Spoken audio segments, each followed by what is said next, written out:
Guys, welcome back to my channel. ಹೇಗಿದ್ದೀರಾ ಎಲ್ಲರೂ? ನಾನಂತೂ ತುಂಬಾ ಚೆನ್ನಾಗಿದ್ದೀನಿ.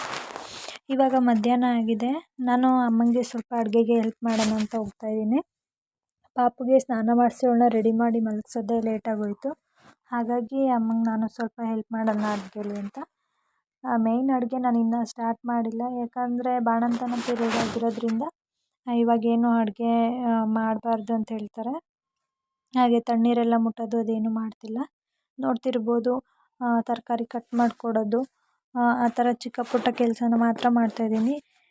ಅಡುಗೆ ಮಾಡಬೇಕಾದ್ರೆ ಯಾರಾದರೂ ಒಬ್ಬರು ನಮ್ಗೆ ಹೆಲ್ಪ್ ಮಾಡೋಕ್ಕೆ ಬಂದರೆ ನಮಗೂ ಸ್ವಲ್ಪ ಈಸಿ ಆಗುತ್ತಲ್ವ. ಹಾಗೆಯೇ ಅಮ್ಮನ ಒಬ್ಬರೇ ಎಷ್ಟು ಅಂತ ಮಾಡ್ತಾರಲ್ವ, ಹಾಗಾಗಿ ಪಾಪು ನೋಡ್ಕೋಬೇಕು, ನಮ್ಮನ್ನೆಲ್ಲ ನೋಡ್ಕೋಬೇಕು. ಅದಕ್ಕೆ ನಾನು ನನ್ನ ಕೈಲಿ ಏನಾಗುತ್ತೆ ಚಿಕ್ಕ ಪುಟ್ಟ ಕೆಲಸನ ಮಾಡಿಕೊಡೋಣ ಅಂತ ಬಂದಿದ್ದೆ. ಹಾಗೆ ಇವತ್ತು ಫೆಬ್ರವರಿ 14th. ವ್ಯಾಲೆಂಟೈನ್ಸ್ ಡೇ ಅನ್ನೋದಕ್ಕಿಂತ ನಮ್ಮ ಇಂಡಿಯಾಗೆ ಬ್ಲ್ಯಾಕ್ ಡೇ ಅಂತಲೇ ಹೇಳ್ಬೋದು.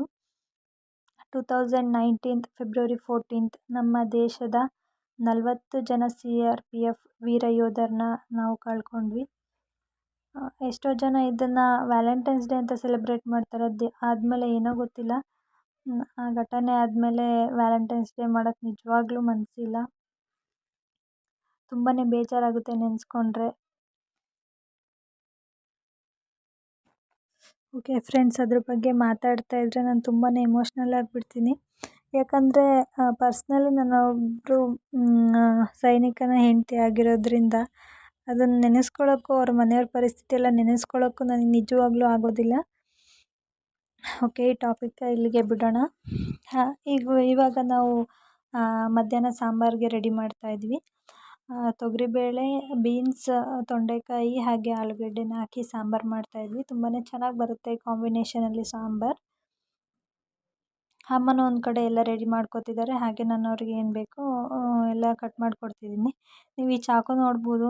ನಾನು ಕಟ್ ಮಾಡೋದನ್ನು ಯಾರೇ ನೋಡಿದ್ರು ಹೇಳ್ತಾರೆ, ಇದೇನು ಈ ಚಾಕು ಇಟ್ಕೊಂಡಿದ್ಯಾ ಅಂತ. ಬಟ್ ನನಗೆ ಇದೇ ಏನೋ ಒಂಥರ ಕಂಫರ್ಟಬಲ್. ಬೇರೆ ಯಾವ ಚಾಕು ಇಟ್ಕೊಂಡ್ರೂ ನನಗೆ ಅಷ್ಟು ಕಂಫರ್ಟಬಲ್ ಆಗೋದಿಲ್ಲ. ಈ ಚಾಕುನೇ ನಂಗೆ ತುಂಬಾ ಇಷ್ಟ. ಇದು ಸ್ಟೌವ್ದು ಲೈಟರ್ ಇರುತ್ತಲ್ಲ, ಲೈಟರಿಗೆ ಫ್ರೀ ಬಂದಿದ್ದು. 3 ತೊಗೊಂಡಿದ್ವಿ. ಆ 3 ಚಾಕುನೂ 2 ಮುರಿದಾಕ್ಬಿಟ್ಟಿದ್ದೀನಿ. ಅದರಲ್ಲೇ ಕಟ್ ಮಾಡಿ ಇವಾಗ ಇದೊಂದು ಉಳಿದಿದೆ. ಆದ್ದರಿಂದ ಯಾವಾಗಲೂ ನಾನು ಅದರಲ್ಲೇ ಕಟ್ ಮಾಡ್ತಾ ಇರ್ತೀನಿ. ಅಷ್ಟು ಚಿಕ್ಕ ಚಾಕುಲಿ ಹೆಂಗೆ ಕಟ್ ಮಾಡ್ತೀರಾ ಅಂತ ಕೇಳ್ಬೋದು, ಬಟ್ ನಂಗೆ ಅದು ತುಂಬಾ ಇಷ್ಟ ಚಾಕು. ಹಾಗೆ ಬೇಗ ಅಡುಗೆ ಎಲ್ಲ ಮಾಡಿ ಊಟ ಎಲ್ಲ ಮುಗಿಸೋಣ ಅಂದ್ಕೊಂಡು ಫಾಸ್ಟಾಗಿ ಅಡುಗೆ ಮಾಡ್ತಾಯಿದ್ವಿ. ಒಬ್ಬರೇ ಮಾಡೋಕ್ಕೆ ಬಂದರೆ ತುಂಬ ಟೈಮ್ ಆಗುತ್ತಲ್ವ, ಹಾಗಾಗಿ ಇಬ್ಬರು ಸೇರ್ಕೊಂಡು ಅಡುಗೆ ಮಾಡೋಣ ಅಂತ. ನಮ್ಮಮ್ಮ ಬಿಡ್ತಿರ್ಲಿಲ್ಲ. ನಾನೇನೋ ಹಾಗೆ 3 ಮಂತ್ಸ್ ಆಯ್ತಲ್ಲ, ನಾನು ಅಮ್ಮಂಗೆ ಪದೇ ಹೇಳೋದು, 3 ಮಂತ್ಸ್ ಆಯ್ತಲ್ಲ ಬಿಡಮ್ಮ, 3 ಮಂತ್ಸ್ ಆಯ್ತಲ್ಲ ಬಿಡಮ್ಮ ಅಂತ. ಪಾಪುದು ಫೋಟೋಸ್ನ ಆದರೆ ನಾನಿಲ್ಲಿ ಅಟ್ಯಾಚ್ ಮಾಡಿರ್ತೀನಿ, ಯಾಕಂದ್ರೆ 3 ಮಂತ್ಸ್ವರೆಗೂ ಹಾಕೋದು ಬೇಡ, ಆಮೇಲೆ ಹಾಕೋಣ ಅಂತ ಸುಮ್ಮನೆ ಇದ್ದೆ. ಈಗ ಪಾಪುದು ನೆನ್ನೆ ಫೋಟೋಶೂಟ್ ಆಗಿರ್ಬೋದು. ಫೋಟೋಶೂಟ್ ಅಂದರೆ ಮನೇಲೇ ಫೋನಲ್ಲೇ ಸಿಂಪಲ್ಲಾಗಿ ಮಾಡಿದ್ದು. ಆ ಫೋಟೋಸ್ನ ಅಟ್ಯಾಚ್ ಮಾಡ್ತೀನಿ. ಫ್ರೆಂಡ್ಸ್ ನೋಡ್ಬೋದು, 3 ಮಂತ್ ಫೋಟೋಶೂಟ್ನ ತುಂಬಾ ಸಿಂಪಲ್ಲಾಗಿ ಮಾಡಿದ್ದು. ಹಾಗೆ ಯಾವುದೇ ಕ್ಯಾಮ್ರಾ ಏನಿಲ್ಲ, ನಮ್ಮ ಫೋನಲ್ಲೇ ತೆಗೆದಿದ್ದು. ಸಿಂಪಲ್ಲಾಗಿದ್ದರೂ ನನಗಿಷ್ಟ ಆಯಿತು ಈ ಫೋಟೋಸ್ ಎಲ್ಲ.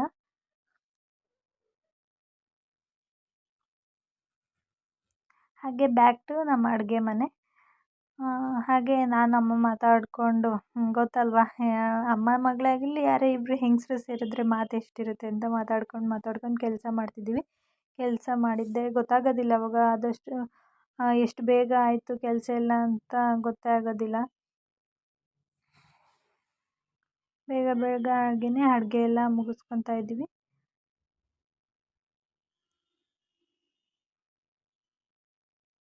ಈ ಪೀಲರ್ದೊಂದು ಸ್ಟೋರಿನೇ ಇದೆ. ಇದು ನಾನು ಸೆಕೆಂಡ್ PUCಲಿ ಇದ್ದಾಗ ತಮಿಳ್ನಾಡು ಟ್ರಿಪ್ ಹೋಗಿದ್ವಿ. 3 ಡೇಸ್ 5 ಡೇಸ್ ಅನ್ಕೋತೀನಿ. ಅಲ್ಲಿ 10 ರೂಪೀಸ್ ಕೊಟ್ಟು ತಂದಿದ್ದು. ಇಷ್ಟು ವರ್ಷ ಎಷ್ಟು ಚೆನ್ನಾಗಿದೆ ಗೊತ್ತಾ, ಬರೀ 10 ರೂಪೀಸ್ಗೆ 6-7 ಇಯರ್ಸೇ ಆಯಿತು ಅನಿಸುತ್ತೆ. ಆವಾಗಲಿಂದ ಕಂಟಿನ್ಯೂಸ್ ಆಗಿ ಯೂಸ್ ಮಾಡಿದ್ರು, ಸ್ವಲ್ಪನೂ ಹಾಳಾಗಿಲ್ಲ, ಮತ್ತು ರಸ್ಟ್ ಹಿಡಿಯೋದು ಅದೇನೂ ಆಗಿಲ್ಲ. ನಂಗೆ ತುಂಬಾ ಇಷ್ಟ ಆಯ್ತದು. ಸುಮ್ಮನೆ ಹಾಗೆ ಏನೋ ಫಸ್ಟ್ ಟೈಮ್ ನನ್ನ ಮನೆಗೆ ಅಡುಗೆ ಮನೆಗೆ ಅಂತ ತಗೊಬಂದಿದ್ದದು. ಇನ್ನೂ ಚೆನ್ನಾಗಿದೆ. ಹಾಗೆ ಫ್ರೆಂಡ್ಸ್ ಇವಾಗ ಊಟ ಎಲ್ಲ ಆಯಿತು. ಅಮ್ಮ ಹಾಗೆ ಮಲ್ಕೊಂಡಿದ್ದಾರೆ. ನಮ್ಮ ಪಾಪು ನೋಡ್ಬೋದು, ನಾನು ಸ್ಟ್ರೈಟಾಗಿ ಮಲಗಿಸಿ ಹೊರಗಡೆ ಹೋಗಿ ಬರೋ ಅಷ್ಟರಲ್ಲಿ ಅಮ್ಮ ನಿದ್ದೆ ಮಾಡ್ತಿದ್ರು. ಫುಲ್ ಆ ಕಡೆ ತಿರ್ಕೊಬಿಟ್ಟಿದ್ದಾಳೆ. ನೋಡ್ತಿರ್ಬೋದು, ಉಲ್ಟಾ ಆಗ್ಬಿಟ್ಟು ಮಲ್ಕೊಂಡಿದ್ದಾಳೆ. ನೀವು ಕೇಳ್ಬೋದು ಎಷ್ಟು ಮಂತಿಂದ ಅವಳು ಟರ್ನ್ ಆಗ್ತಾಳೆ ಅಂತ. ಆಶ್ಚರ್ಯ ಆಗ್ಬೋದು. ಅವಳು 20 ಡೇಸ್ಗೆ ಫಸ್ಟ್ ಟೈಮ್ ಟರ್ನ್ ಆಗಿದ್ದು. ನೋಡ್ತಿರ್ಬೋದು, ಇದೆಲ್ಲ ಸ್ಟ್ರೀಟ್ ಡಾಗ್ಸು. ಫಸ್ಟಿಂದ ಅಂದರೆ ನನಗೆ ಪಾಪು ಹುಟ್ಟೋಕ್ಕಿಂತ ಫಸ್ಟ್ ನಾನು ಪ್ರೆಗ್ನೆನ್ಸಿಲಿದ್ದಾಗ, ಅದಕ್ಕಿಂತ ಮುಂಚೆಯಿಂದಲೂ ನಮ್ಮ ಮನೆ ಹತ್ರ ಯಾವುದೇ ನಾಯಿ ಬಂದರೂ ಅದಕ್ಕೆ ಊಟ ಹಾಕೋದು, ನೀರಿಡೋದು ಎಲ್ಲ ಮಾಡ್ತಿದ್ದೆ. ತುಂಬಾ ಒಂದು 10-20 ಡಾಗ್ಸೇ ಬರ್ತಿತ್ತು. ಬಟ್ ಈಗ ನಾನು ಹೊರಗಡೆ ಹೋಗ್ತಿರ್ಲಿಲ್ಲ ಅಲ್ಲ, ಹಾಗಾಗಿ ಎಲ್ಲ ಕಡಿಮೆ ಆಗಿದೆ. ಆದರೂ ಪಾಪ ಅವೆಲ್ಲ ಬಂದುಬಿಟ್ಟು ಬಾಗ್ಲ ಹತ್ರ ನೋಡ್ತಾ ನಿಂತಿರುತ್ತೆ. ತುಂಬ ಬೇಜಾರಾಗುತ್ತೆ. ಒಂದೊಂದು ಸಲ ಅಮ್ಮ ಊಟ ಹಾಕ್ತಾರೆ, ಬಟ್ ಏನೋ ನಾನು ಹಾಕೋ ಥರ ಸ್ಯಾಟಿಸ್ಫ್ಯಾಕ್ಷನ್ ಅನಿಸಲ್ಲ ನನಗೆ. ಪಾಪ ನೋಡ್ತಿರ್ಬೋದು, ನಾನು ಎಷ್ಟೋ ದಿನ ಆದಮೇಲೆ ಕ್ಯಾಮ್ರಾ ಇಟ್ಕೊಂಡು ನಿಂತ್ಕೊಂಡೆ. ಅದು ಏನೋ ಒಂಥರ ಬಂದು ನೋಡ್ತಿದ್ದು, ನನಗೆ ತುಂಬಾ ಬೇಜಾರಾಯಿತು. ಇಷ್ಟು ದಿನ ತುಂಬಾ ಮಿಸ್ ಮಾಡಿಕೊಂಡೆ. ಇನ್ನೇನಾದರೂ ಸ್ವಲ್ಪ ಸ್ವಲ್ಪ ಹೊರಗಡೆ ಹೋಗ್ಬೋದು ಅಂತ ಹೇಳಿದ್ರೆ ಅಮ್ಮ. ಸ್ವಲ್ಪ ಊಟ ಎಲ್ಲ ಹಾಕೋಕ್ಕೆ ಮತ್ತೆ ಸ್ಟಾರ್ಟ್ ಮಾಡ್ತೀನಿ. ನನಗೇನೋ ಗೊತ್ತಿಲ್ಲ, ಈ ಪ್ರಾಣಿಗಳಂದರೆ ತುಂಬಾ ಇಷ್ಟ ಆಗುತ್ತೆ. Hi guys, welcome back. ಇವಾಗ ನೈಟ್ ಆಗಿದೆ. ಸುಮ್ಮನೆ ಕೂತಿದ್ವಿ, ಹಾಗೆ ಕಾಫಿ ಎಲ್ಲ ಆಯಿತು. ಪಾಪು ಇಲ್ಲೇ ಮಲಗಿದ್ದಾಳೆ. ಇವಾಗ ಚೆನ್ನಾಗಿ ನಿದ್ದೆ ಮಾಡ್ತಾಳೆ. ನೈಟ್ ಒಂದು ಗಂಟೆ ಆದರೂ ಮಲಗೋದಿಲ್ಲ, ಆಟ ಆಡ್ತಾನೆ ಇರ್ತಾಳೆ. ನೈಟ್ ಮಲ್ಕೊಂಡ್ರೆ ಮತ್ತೆ ಬೆಳಗ್ಗೆನೇ ಎದ್ದೇಳೋದು. ಚೆನ್ನಾಗಿ ಮಲ್ಕೋತಾಳೆ, ಬಟ್ ಮಲ್ಕೊಳ್ಳೋದು ಸ್ವಲ್ಪ ಲೇಟು. ಹಾಗೆ ಅಮ್ಮ ಇಲ್ಲಿ ಅನ್ನಕ್ಕೆ ಇಡ್ತಾಯಿದ್ರು. ಸಾಂಬಾರು ಮಧ್ಯಾಹ್ನದ್ದೇ ಇತ್ತು. ಹಾಗೆ ಅಡುಗೆ ಮನೆ ಕ್ಲೀನ್ ಮಾಡ್ಕೊಳ್ಳೋಣ ಅಂತ ಬಂದಿದ್ದರು. ನಾನೇನೇನೋ ಹೇಳ್ತಾ ರೇಗಿಸ್ಕೊಂಡು ವಿಡಿಯೋ ಮಾಡ್ತಾಯಿದ್ದೆ. ನಾನು ಹಾಯ್ ಹೇಳು ಅಂತ ಹೇಳ್ತಿದ್ದೆ. ಅವರು ನಾನು ಹೇಳೋದಿಲ್ಲ ಇವಾಗ ಅಂತ ಹೇಳ್ತಿದ್ರು. ಅಕ್ಕಿ ಹಾಕೋದು ಅಂದರೆ ಅನ್ನ ಮಾಡೋಕೆ ಗೊತ್ತಾಗುತ್ತಲ್ಲ, ಬಾಯಿಗೆ ಅಕ್ಕಿ ಹಾಕೊಂಡೆ ಹಾಕೋತಾರೆ. ತುಂಬ ಜನ ಹಾಕೋತಾರೆ ಅನಿಸುತ್ತೆ. ನಮ್ಮಮ್ಮನ ಹಂಗೆ ಮಾಡ್ಕೊಂಡಿದ್ರು. ನಾನು ತೋರಿಸ್ತಿದ್ದೆ ನಮ್ಮಮ್ಮ ಅಕ್ಕಿ ಹಾಕೊಂಡಿದ್ದಾರೆ ಅಂತ. ನಮ್ಮಮ್ಮ ಇಲ್ಲ ಎಲೆ ಅಡಿಕೆ ಅಂತಿದ್ರು.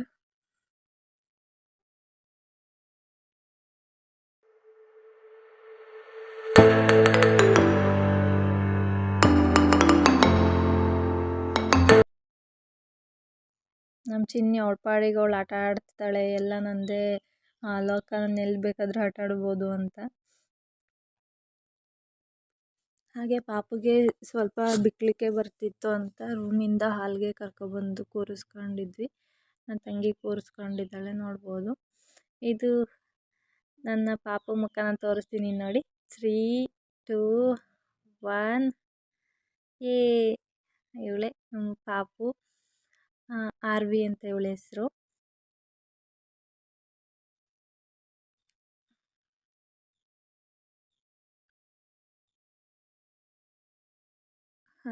ಸುಮಾರು ಹೊತ್ತಿಂದ ಬಿಕ್ಕಳಿಕೆ ಬರ್ತಿತ್ತು. ಹಾಗಾಗಿ ಸ್ವಲ್ಪ ಅಳ್ತಾ ಇದ್ಲು.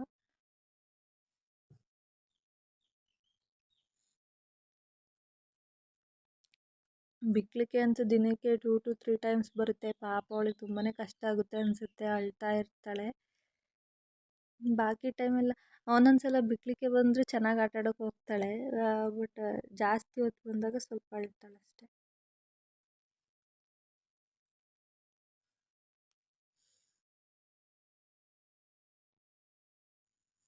ನೋಡ್ತಿರ್ಬೋದು, ಅವಳು ಕ್ಯಾಮ್ರಾ ಅಂದ್ಬಿಟ್ರೆ ತುಂಬಾ ನೋಡ್ತಾಳೆ. ಫೋನ್ ನೋಡೋದು ಅಂದರೆ, ಯಾಕಂದರೆ ಅವರಪ್ಪ ವಿಡಿಯೋ ಕಾಲ್ ಮಾಡಿದಾಗ ಯಾವಾಗಲೂ ನೋಡ್ತಿರ್ತಾಳಲ್ವ, ಹಾಗಾಗಿ ಮತ್ತೆ ಅವರೇ ಮಾಡಿದ್ದಾರೇನೋ ವಿಡಿಯೋ ಕಾಲು ಅಂತ ನೋಡ್ತಾನೆ ಇರ್ತಾಳೆ.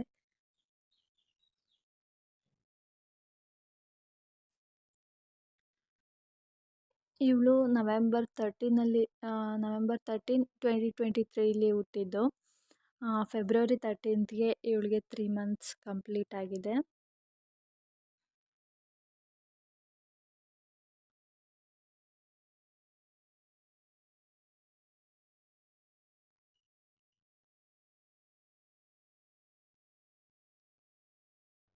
ಇವಾಗ ನಮ್ಮದು ಊಟ ಕೂಡ ಆಯಿತು. ನಮ್ಮಮ್ಮ ಏನೋ ಹೇಳ್ತಿದ್ರು ಅಂತ ನನ್ನ ತಂಗಿ ಮುಖ ಮಾಡ್ಕೊಂಡು ನಿಂತಿದ್ದಾಳೆ ನೋಡಿ.